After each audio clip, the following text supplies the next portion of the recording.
ಸ್ಪರ್ಧಾತ್ಮಕ ಪರೀಕ್ಷೆಗಳಲ್ಲಿ ಗೆಲುವು ಬೇಕಾ? ಹಾಗಾದ್ರೆ ಕೇಳಿ, ರಾಕುಂಪಿ ಫೌಂಡೇಶನ್ ಮತ್ತು ರಾಯಣ್ಣ ಶಿಕ್ಷಣ ಸಂಸ್ಥೆಯ ಧನುಷ್ ಕೋಚಿಂಗ್ ಕ್ಲಾಸಸ್. ಇಲ್ಲಿ ನಿಮ್ಗೆ ಸ್ಪರ್ಧಾತ್ಮಕ ಪರೀಕ್ಷೆಗಳಾದ ಸೈನಿಕ, ಕಿತ್ತೂರು, ನವೋದಯ, RMS, ಮೊರಾರ್ಜಿ ವಿಶೇಷ ಹಾಗೂ ವ್ಯವಸ್ಥಿತ ತರಬೇತಿ ನೀಡಲಾಗುತ್ತದೆ. 3, 4, 5 ತರಗತಿಗೆ ಗಣಿತ, ಇಂಗ್ಲಿಷ್, IQ ಮತ್ತು GKಗೆ ವ್ಯವಸ್ಥಿತ ತರಬೇತಿ ಕೊಡಲಾಗುತ್ತದೆ. ತರಗತಿಗಳು ಏಪ್ರಿಲ್ 6, 2026ರಿಂದ ಆರಂಭವಾಗಲಿದೆ.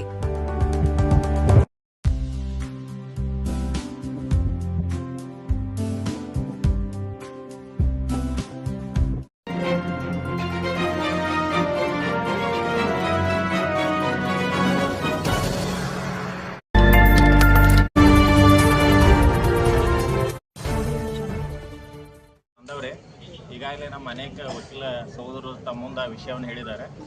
ಇವತ್ತು ನಿನ್ನೆ ರಾತ್ರಿನ ಹಲ್ಲೆಗೊಳಗಾದ ನಮ್ಮ ಸಹೋದರ ನ್ಯಾಯವಾದಿ ಮೈಬೂಬ್ ಹುಂಡೇಕರ್ ಒಬ್ಬ ಒಳ್ಳೆಯ ಸರಳ ಜೀವಿ, ಎಲ್ಲರ ಕೂಡ ಭಾಳ ಅನ್ಯೋನ್ಯತೆಯಿಂದ ಪ್ರೀತಿಯಿಂದ ಇರುವಂಥ ಒಬ್ಬ ವ್ಯಕ್ತಿ, ಹೆಚ್ಚಿಗೆ ಮಾತನಾಡಿದಂಥ ಒಬ್ಬ ವ್ಯಕ್ತಿ. ನಿನ್ನೆ ತಾವು ಈಗಾಗಲೇ ನಮ್ಮ ಅನೇಕ ವಕೀಲರು ಹೇಳಿದ್ದಾರೆ, ನಿನ್ನೆ ಅವರು ಓಣಿಯಲ್ಲಿ ಒಂದು ರಂಜಾನ್ ಸಂಬಂಧ ಏನೋ ಒಂದು ಫಂಕ್ಷನ್ ಇರುತ್ತೆ, ಇಫ್ತಾರ್ ಕೂಟ ಇತ್ತು. ಆ ಇಫ್ತಾರ್ ಕೂಟಲ್ಲಿ ಬೇರೆಯವ್ರು ನೋಡೋರು ಜಗಳ ನಡೆಯಿತು. ಆ ಜಗಳವನ್ನು ಬಿಡಿಸ್ಲಿಕ್ಕೆ ಸದರಿ ಮೈಬೂಬ್ ನಮ್ಮ ಸಹೋದರಂತ ವಕೀಲರಂತ ಮೈಬೂಬ್ ಅಂಗಡಿಯವರು ಅದರಲ್ಲಿ ಹೋಗಿದ್ದಾರೆ. ಆ ಸಮಯದಲ್ಲಿ ಹೋದಾಗ ಮತ್ತು ಅವರು ಕೂಡ ಏನು ಹಲ್ಲೆ ಮಾಡಿದ್ರು ಅದೇ ಲೊಕ್ಯಾಲಿಟಿದವ್ರು ಅಂತ ನಾವು ಕೇಳಿ ತಿಳ್ಕೊಂಡೆವು. ಅದಕ್ಕೆ ಆ ಸಮಯದಲ್ಲಿ ಅವ್ರು ಜಗಳ ಬಿಡ್ಸಕ್ಕೆ ಹೋದಾಗ ಇವರು ವಕೀಲರನ್ನು ಗೊತ್ತಿದ್ದು ತಿಳಿದು ಕೂಡ ಅವ್ರ ಮೇಲೆ ಅಮಾನುಷವಾಗಿ ಭಾಳ ತೀವ್ರತರವಾದ ಹಲ್ಲೆಗಳನ್ನು ಮಾಡಿದ್ದಾರೆ. ಅವ್ರಿಗೆ ಈಗಾಗಲೇ ನಾನು ಕೇಳಿದಾಗ 2 ಹಲ್ಲುಗಳು ಬಿದ್ದಿದ್ದಾವೆ, ಆಮೇಲೆ ಇಲ್ಲಿ ಮೂಗಿನ ಹತ್ರ ಫ್ರ್ಯಾಕ್ಚರ್ ಆಗಿದೆ, ರಿಬ್ಸ್ ಫ್ರ್ಯಾಕ್ಚರ್ ಆಗಿದೆ ಅಂತ ಕೇಳಿದೆವು. ಆಮೇಲೆ ಇನ್ನೊಬ್ಬ ಅವ್ರ ಸಹೋದರಿಗೂ ಕೂಡ ಹಲ್ಲೆ ಮಾಡಿದ್ದಾರೆ, ತಲೆಯಲ್ಲಿ ಟಾಕಿಗಳು ಬಿದ್ದಿದ್ದವು. ಅವರಿಬ್ಬರು ICUನಲ್ಲಿ ಉಪಚಾರ ಹೊಂದಾತಾರೆ ಅಂತ ಕೇಳಿದೆವು. ಅವ್ರ ಪರಿಸ್ಥಿತಿ ಭಾಳ ನಾಜೂಕದ ಅಂತೂ ನಾವು ಕೇಳ್ಪಟ್ಟೆವು. ನಾವೆಲ್ಲ ಇವತ್ತಿನ ದಿನ ಈ ವಿಷಯ ಗೊತ್ತಾದ್ಮೇಲೆ ನಮ್ಮ ವಕೀಲರ ಸಂಘದಲ್ಲಿ ಎಲ್ಲ ವಕೀಲರುಗಳು ನ್ಯಾಯಾಲಯಗಳನ್ನು ಬಹಿಷ್ಕರಿಸಿ ನಮ್ಮ ನ್ಯಾಯಾಲಯದ ಸಂಘದಲ್ಲಿ ವಕೀಲರ ಭವನದಲ್ಲಿ ಎಲ್ಲ ವಕೀಲರು ಕೂಡಿ ಒಂದು ಹಿರಿಯ ನ್ಯಾಯಾಧಿಗಳ ನೇತೃತ್ವದಲ್ಲಿ ಒಂದು ಮೀಟಿಂಗ್ ಮಾಡಿ, ಆ ಮೀಟಿಂಗ್ದಲ್ಲಿ ನಾವೆಲ್ಲರೂ ಅನೇಕ ವಿಷಯಗಳನ್ನು ಚರ್ಚಿಸಿ ಈ ನಾಳೆ ಅವ್ರ ಮೇಲೆ ಒಂದು ತೀವ್ರವಾದ ಕೇಸ್ ಈಗ ಆಲ್ರೆಡಿ FIR ರಿಜಿಸ್ಟರ್ ಮಾಡಿದ್ದಾರೆ. ಈಗಾಗಲೇ ಇಬ್ಬರನ್ನ ಅರೆಸ್ಟ್ ಮಾಡಿದ್ದಾರೆ ಅಂತೂ ಕೇಳಿದೆ ನಾವು. ಇನ್ನೂ ಯಾರ್ಯಾರು ಆ ವಕೀಲರ ಮೇಲೆ ಹಲ್ಲೆ ಮಾಡಿದ್ದಾರೆ ಅವ್ರನ್ನೆಲ್ಲ ಕೂಡಲೇ ಅರೆಸ್ಟ್ ಮಾಡಬೇಕು. ಮತ್ತು ಈ ತಮ್ಮೆಲ್ಲರ ಮುಖಾಂತರ ಒಂದು ಮನವಿ ಏನು ಮಾಡ್ಕೊಡೋಣ, ನಾವು ವಕೀಲರಿದ್ದರೂ ಕೂಡ ಆದರೂ ಕಾನೂನಿನ ಮುಖಾಂತರ ಸಾಗಬೇಕು. ಆಮೇಲೆ ಸಂಬಂಧಪಟ್ಟ ಪೊಲೀಸ್ ಠಾಣೆಯವ್ರಿಗೆ ನಾವೊಂದು ಮನವಿ ಮಾಡ್ಕೊಡೋದಂದ್ರೆ ಸದರಿ ಆರೋಪಗಳ ವಿರುದ್ಧ ಯಾವುದೂ ಲೋಫಾಲ್ಸ್ಗಳಾಗದೆ, ಲಫ್ನಾಜ್ ಆಗದೆ ಅಗದಿ ಶಕ್ತಿಯುತವಾದಂಥ ಒಂದು ದೋಷಾರೋಪ ಪತ್ರವನ್ನು ಅವ್ರ ಮೇಲೆ ಸಲ್ಲಿಸಿ ಅವ್ರ ಉಳಿದಂಥ ಆರೋಪಿಗಳನ್ನು ಕೂಡ ಬೇಗವಾಗಿ ಅರೆಸ್ಟ್ ಮಾಡಿ ಅವ್ರ ಮೇಲೆ ಒಳ್ಳೆ ಚಾರ್ಜ್ ಶೀಟ್ ಆಗಿ ಮುಂದೆ ಭವಿಷ್ಯತ್ತಿನಲ್ಲಿ ನ್ಯಾಯಾಲಯದಲ್ಲಿ ವಿಚಾರಣೆ ನಡೆದಾಗ ಯಾವುದೂ ಕೂಡ ಯಾವುದೇ ಒಂದು ಕಾನೂನಿನ ದೋಷಗಳಿಂದ ಆರೋಪಿಗಳು ಕಾನೂನಿನ ಶಿಕ್ಷೆಯಿಂದ ಹೋಗದ ಹಾಗೆ ಆ ರೀತಿ ದೋಷಾರೋಪ ಪತ್ರವನ್ನು ರೆಡಿ ಮಾಡಬೇಕು. ತನಿಖಾಧಿಗಳು ಅದರಲ್ಲಿ ತೀವ್ರವಾದ ನಿಗಾ ವಹಿಸ್ಬೇಕಂತೇಳಿ ತಮ್ಮೆಲ್ಲರ ಮುಖಾಂತರ ನಾವು ಆಗ್ರಹ ಮಾಡ್ತೀವಿ. ಅದೇ ರೀತಿಯಾಗಿ ಇವತ್ತಿನೆಲ್ಲ ನಾವು ವಕೀಲರ ಸಂಘದ ನಿರ್ಣಯ ಮಾಡಿಕೊಂಡು ಸದರಿ ಮುಂದೆ ಅವ್ರ ಮೇಲೆ ಯಾರಾದರೂ ವಕೀಲರ ಸಂಘದಿಂದ ಅವ್ರ ಮೇಲೆ ಬೇಲ್ ಅಪ್ಲಿಕೇಶನು, ಜಾಮೀನು ಅರ್ಜಿ ಕಲಿಸು ಕೂಡ ನಾವು ಯಾರೂ ಆ ಜಾಮೀನು ಅರ್ಜಿಗೆ ಅವ್ರ ಪರವಾಗಿ ನಿಲ್ಲೋದಿಲ್ಲ ಅಂತೇಳಿ ನಾವು ನಿರ್ಣಯ ಮಾಡಿದ್ದೇವೆ. ಮತ್ತು ಅದೇ ರೀತಿ ನಾವೆಲ್ಲ ವಕೀಲರು ಕೂಡ ನಮ್ಮ ಸಹೋದರತ ಮೈಬೂಬ್ ಹುಂಡೇಕರ್ ಅವ್ರ ಜೊತೆ ಸದಾ ಇರ್ತೀವಿ ಅಂಥೇಳಿ ನಾವು ನಿರ್ಣಯ ಮಾಡಿದೆವು. ಅವರಿಗೆ ನಾವು ಮತ್ತು ಭಗವಂತನಲ್ಲಿ ಪ್ರಾರ್ಥನೆ ಕೊಡ್ತೀವಿ, ಬೇಗವಾಗಿ ಈ ಒಂದು ಕಾಯಿಲೆಯಿಂದ ಏನು ಹಲ್ಲೆಗಾಗಿದ್ದಾರಲ್ಲ ಇದರಿಂದ ಬೇಗವಾಗಿ ರಿಕವರಿಯಾಗಿ ಅವ್ರು ಮತ್ತೆ ನಮ್ಮ ಜೊತೆ ವೃತ್ತಿ ಜೀವನ ಸ್ಟಾರ್ಟ್ ಮಾಡಲಿ ಅಂತೇಳಿ ಮನವಿ ಮಾಡೇವು. ಅದಕ್ಕೆ ತಮಗೂ ಕೂಡ DC ಅವ್ರಿಗೆ ಅದೇ ಪ್ರಕಾರ ಇವತ್ತು ಮನವಿ ಕೊಡ್ತೀವಿ ಅಂತೇಳಿ 2 ಮಾತು. ಸದಸ್ಯರಾಗಿರ್ತಕ್ಕಂಥ MM ಹುಂಡೇಕರ್ ವಕೀಲರ ಮೇಲೆ ನಿನ್ನೆ ರಾತ್ರಿ ಅವ್ರ ಮೇಲೆ ಮಾರಣಾಂತಿಕ ಹಲ್ಲೆಯನ್ನು ಮಾಡಿದ್ದಾರೆ. ಆ ಒಂದು ಹಲ್ಲೆಯನ್ನು ಖಂಡಿಸಿ ಇವತ್ತು ನಾವು ವಕೀಲರ ಸಂಘದ ಪರವಾಗಿ ಇವತ್ತು ಎಲ್ಲ ಕೋರ್ಟ್ ಕಲಾಪದಿಂದ ದೂರವಿದ್ದು ಇವತ್ತು ಪ್ರತಿಭಟನೆಯನ್ನು ಮಾಡ್ತಾಯಿದ್ದೀವಿ. ಬಂಧುಗಳೇ, ಬೆಳಗ್ಗೆ ನಾವು ಎಲ್ಲರೂ ನಮ್ಮ ಸಂಘದ ಪರವಾಗಿ ನಾವೆಲ್ಲ ಸಭೆಯನ್ನು ಕರೆದು ಆ ಸಭೆಯಲ್ಲಿ ನಮ್ಮ ಹಳ್ಳಿ ಸರ್ ಹೇಳಿದ ಹಾಗೆ ಯಾರು ಹಲ್ಲೆಯನ್ನು ಮಾಡಿದಾರೋ ಅವರ ಪರವಾಗಿ ಯಾರೂ ಕೂಡ ವಕೀಲರು ವಕಾಲತ್ತು ವಹಿಸುವುದಿಲ್ಲ ಅಂತ ನಾವು ಠರಾವನ್ನು ಕೂಡ ಪಾಸ್ ಮಾಡಿದ್ದೀವಿ. ಹಾಗಾಗಿ ನಿನ್ನೆ ಆಲ್ರೆಡಿ FIR ಕೂಡ ಆಗಿದೆ, ಮತ್ತು ಒಂದು 2-3 ಜನನೂ ಅರೆಸ್ಟು ಮಾಡಿದ್ದಾರೆ ಅಂತ ನಾವು ಕೇಳಿದ್ದೀವಿ. ಮತ್ತು ಇನ್ನು ಉಳಿದ ಆರೋಪಿಗಳನ್ನು ಬೇಗನೆ ಬಂಧಿಸಬೇಕು ನಮ್ಮ ಜಿಲ್ಲಾ ವರಿಷ್ಠಾಧಿಕಾರಿಗಳು. ಮತ್ತು ಇದ್ರ ಮುಖಾಂತರ ತಮಗೆ ಮಾಧ್ಯಮ ಮುಖಾಂತರ ಹೇಳೋದೇನೆಂದರೆ, ಅದರಲ್ಲಿ ಯಾರೇ ಭಾಗಿಯಾಗಿರಲಿ, ಯಾರೇ ಇದ್ದರೂ ಕೂಡ ಅವರನ್ನು ಮೀನಾಮೇಷ ಎನಿಸದೇ ಎಲ್ಲರೂ ಆ ಒಂದು ಪ್ರಕರಣದಲ್ಲಿ ಭಾಗಿಯಾಗಿರ್ತಾರೆ ಎಲ್ಲರನ್ನೂ ಅರೆಸ್ಟ್ ಮಾಡಬೇಕು ಅಂತ ನಾನು ತಮ್ಮ ಮುಖಾಂತರ ಮಾಧ್ಯಮ ಮುಖಾಂತರ ನಾನು SP ಅವರಿಗೆ ಕೇಳ್ಕೊಳ್ತಾ ಇದ್ದೀನಿ. ಮತ್ತು MM ಇಂಡಿಕರ್ ವಕೀಲರು ಇಷ್ಟು ಸಮಾಧಾನ ವ್ಯಕ್ತಿಯವರು, ಎಲ್ಲರ ಜೊತೆನೂ ಕೂಡ ನಗನಾಗ್ತಾ ಮಾತಾಡ್ತಾ ವ್ಯಕ್ತಿ, ನಾವು ಎಲ್ಲರ ಜೊತೆನೂ ಕೂಡ ಭಾಳ ಚೆನ್ನಾಗಿ ಅನುನ್ಯತೆಯಿಂದ ಹೊಂದಿರತಕ್ಕಂಥ ವ್ಯಕ್ತಿ ಮತ್ತು ಅವರು ಬೇರೆ ಏನು ಯಾವುದೇ ಚಟುವಟಿಕೆ ಭಾಗಿಯಾಗಿರ್ತಕ್ಕಂಥ ವ್ಯಕ್ತಿಯವರು, ಎಲ್ಲರ ಜೊತೆನೂ ಸಂವಾದ ಭಾಳ ಪ್ರೀತಿಯಿಂದ ಇರ್ತಕ್ಕಂಥ ವ್ಯಕ್ತಿ, ಸಮಾಧಾನ ಇರ್ತಕ್ಕಂಥ ವ್ಯಕ್ತಿ ಮೇಲೆ ಇವತ್ತು ಈ ರೀತಿ ಮಾರಣಾಂತಿಕ ಹಲ್ಲೆಯನ್ನು ಇವತ್ತು ಮಾಡಿದ್ದಾರೆ ಆರೋಪಿಗಳು. ಈಗಾಗಲೇ ಅವರಿಗೆ ಚಿಕಿತ್ಸೆಯನ್ನು ಪಡಿತಾ ಇದ್ದಾರೆ ಧನ್ವಂತರಿ ಹಾಸ್ಪಿಟಲಲ್ಲಿ. ಹೀಗಾಗಿ ಬೇಗ ಅವರು ಗುಣಮುಖರಾಗಿ ಬರಲಿ ಅಂತ ನಾವು ಆಶಿಸ್ತಾ ಇದ್ದೀವಿ ನಮ್ಮ ಸಂಘದ ಪರವಾಗಿ. ಮತ್ತು ಇವತ್ತು ನಾವು DC ಅವರಿಗೆ ನಾವು ಮನವಿಯನ್ನು ಕೊಡ್ತಾ ಇದ್ದೀವಿ. ನಮಸ್ಕರಿಸುತ್ತಾ ಈಗಾಗಲೇ ವಿಸ್ತಾರವಾಗಿ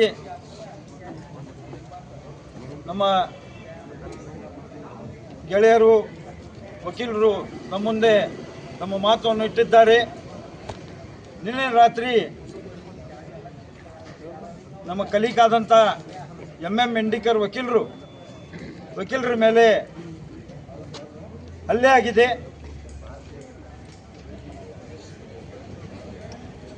ಆ ಹಲ್ಲೆಯನ್ನು ಖಂಡಿಸಿ ಇವತ್ತು ನಾವು ನ್ಯಾಯಾಲಯದಲ್ಲಿ ನಮ್ಮ ಸಮತಾ ಭವನದಲ್ಲಿ ಎಲ್ಲ ಹಿರಿಯ ವಕೀಲರು ಕೂಡಿ ಒಂದು ನಿರ್ಣಯನ ಮಾಡಿದ್ದೀವಿ. ಯಾರು ಅವ್ರ ಮೇಲೆ ಹಲ್ಲೆ ಮಾಡಿದ್ದಾರೆ, ಈಗಾಗಲೇ ನಾವು ಕೇಳಿದ್ವಿ ಅವ್ರಿಗೆ ಅರೆಸ್ಟ್ ಮಾಡಿದ್ದಾರೆ. ಯಾರ್ಯಾರಿಗೆ ಮಾಡಿದ್ದಾರೆ ಏನೂ ಗೊತ್ತಿಲ್ಲ ನಮಗೆ. ಸಂಪೂರ್ಣ ಇನ್ಕ್ವೈರಿ ಮಾಡಿ ಮತ್ತು ಅದರೊಳಗೆ ಯಾರ್ಯಾರು ಇದ್ದಾರೆ ಅವ್ರ ಕಠಿಣ ಶಿಕ್ಷೆ ಆಗಬೇಕಂತ ಹೇಳಿ ನಮ್ಮ ನ್ಯಾಯಾಲಯ ಭವನದಲ್ಲಿ ನಿರ್ಣಯ ತಗೊಂಡಿದ್ದೀವಿ. ಅವ್ರಿಗೆ ಸಪೋರ್ಟ್ ಮಾಡಲಾರ್ದೆ ನ್ಯಾಯಾಲಯ ಒಳಗೆ ಅವ್ರಿಗೆ ಬೇಲನ್ನು ಹಾಕಬಾರ್ದು. ಆಮೇಲೆ ಪೊಲೀಸ್ ಅಧಿಕಾರಿ SP ಅವರಿಗೆ ಮತ್ತು ಡಿಸ್ಟ್ರಿಕ್ಟ್ ಅಡ್ಮಿನಿಸ್ಟ್ರೇಟರ್ಗೆ ನಮ್ಮ ಎಲ್ಲ ವಕೀಲರ ಒಕ್ಕೂಟದಿಂದ, ಸಂಪೂರ್ಣ ಬಿಜಾಪುರ ಸ್ಟೇಟ್ ವಕೀಲರ ಒಕ್ಕೂಟದಿಂದ ಮನವಿ ಏನಪ್ಪ ಅಂತಂದ್ರೆ ಅವ್ರ ಮ್ಯಾಗ ಕಠಿಣ ಕ್ರಮ ತಗೋಬೇಕು. ಯಾಕಂದರೆ ಈಗ ಬರೀ MM ಇಂಡಿಕರ್ ಮೇಲೆ ಆಗ್ಯದಂತ ಅವ್ರಿಗೆ ಪನಿಷ್ಮೆಂಟ್ ಕೊಡೋಂಗಿಲ್ಲ. ಎಲ್ಲಿವರೆಗೆ ಇಂಥವೆಲ್ಲ ಘಟನೆ ಆಗಂಗಿಲ್ಲ, ಪನಿಷ್ಮೆಂಟ್ ಆಗಂಗಿಲ್ಲ.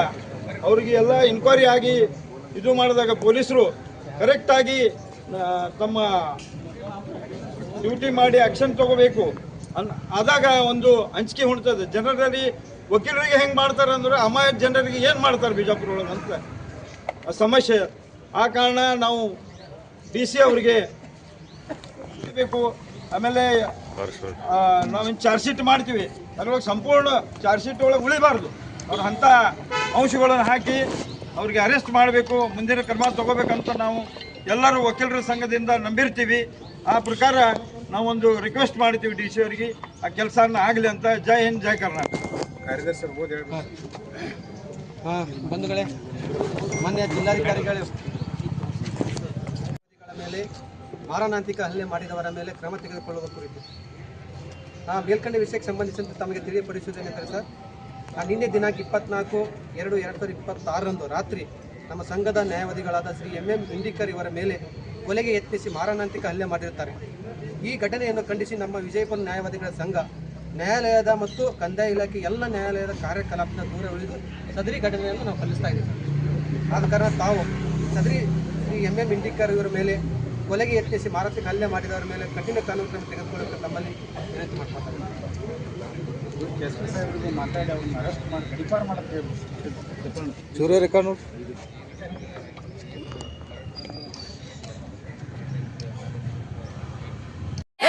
ಸ್ಪರ್ಧಾತ್ಮಕ ಪರೀಕ್ಷೆಗಳಲ್ಲಿ ಗೆಲುವು ಬೇಕಾ? ಹಾಗಾದ್ರೆ ಕೇಳಿ ರಾಕುಂಪಿ ಫೌಂಡೇಶನ್ ಮತ್ತು ರಾಯಣ್ಣ ಶಿಕ್ಷಣ ಸಂಸ್ಥೆಯ ಧನುಷ್ ಕೋಚಿಂಗ್ ಕ್ಲಾಸಸ್. ಇಲ್ಲಿ ನಿಮ್ಗೆ ಸ್ಪರ್ಧಾತ್ಮಕ ಪರೀಕ್ಷೆಗಳಾದ ಸೈನಿಕ, ಕಿತ್ತೂರು, ನವೋದಯ, RMS, ಮೊರಾರ್ಜಿ ವಿಶೇಷ ಹಾಗೂ ವ್ಯವಸ್ಥಿತ ತರಬೇತಿ ನೀಡಲಾಗುತ್ತದೆ. 3, 4, 5 ತರಗತಿಗೆ ಗಣಿತ, ಇಂಗ್ಲಿಷ್, IQ ಮತ್ತು GKಗೆ ವ್ಯವಸ್ಥಿತ ತರಬೇತಿ ಕೊಡಲಾಗುತ್ತದೆ. ತರಗತಿಗಳು ಏಪ್ರಿಲ್ 6, 2026 ಆರಂಭವಾಗಲಿದೆ.